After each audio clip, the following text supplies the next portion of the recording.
We've thought for a while about having one of these couch tables that wraps around and has a place to put your laptop.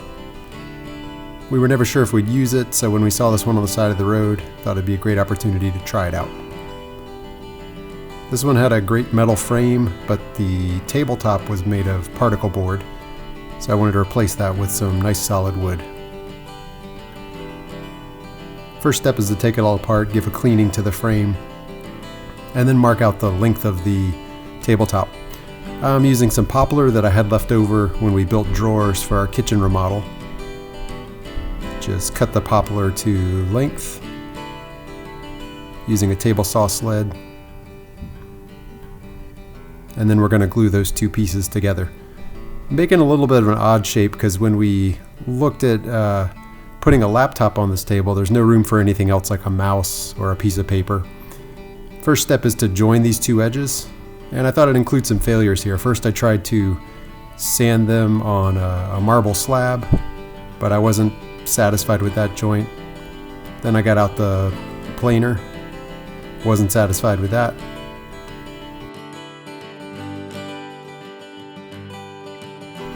Eventually just stacked them up and made a quick pass through the table saw, and that could be a nice tight joint.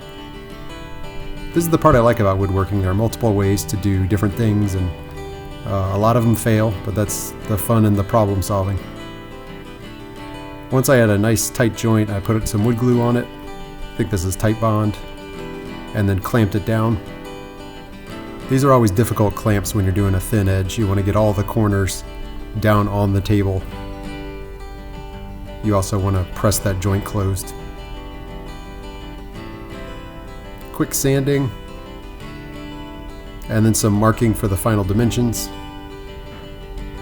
And this is another thing I messed up. I used a Forstner bit here so I could get an inner radius on that turn, on the inner corner, but I didn't put my table saw blade high enough, so the blade kind of cut through the bottom of the inside corner. You'll see that on a future shot. So then I just moved on and cut the final dimensions.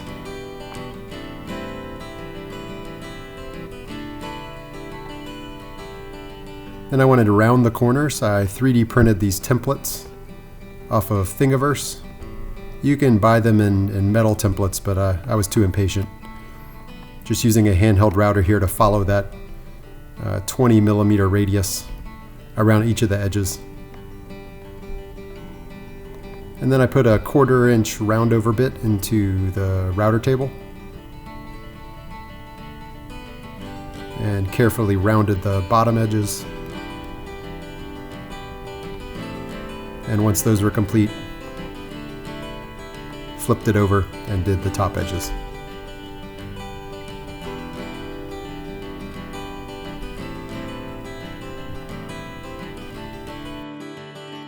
Here's a shot trying to clean up that blade mark that I left on that inside corner.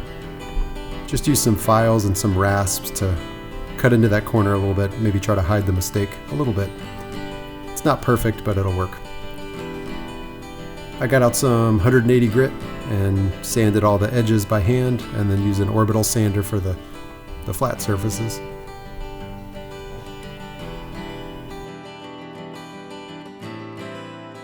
Then I repeated the whole process with 400.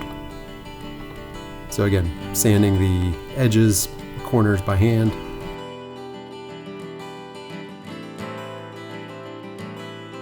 And then getting out the orbital sander for the flat parts.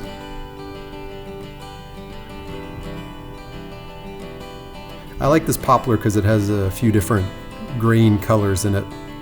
For a finish, I just used what I had on hand.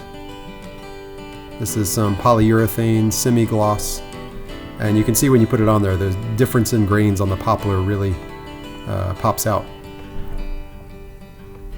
After one coat, I took some 400 just to knock the edges off of it.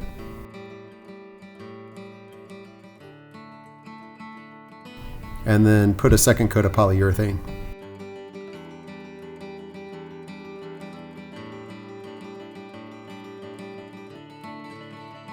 And final step is just to reattach the frame.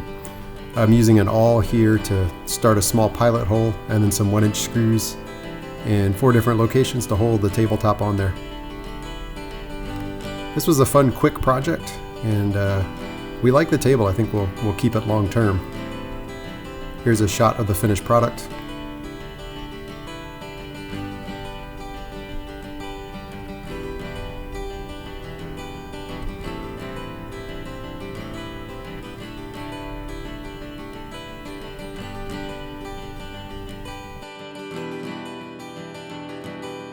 And a shot of it at the couch where it'll stay. Hope that helps someone. Thanks.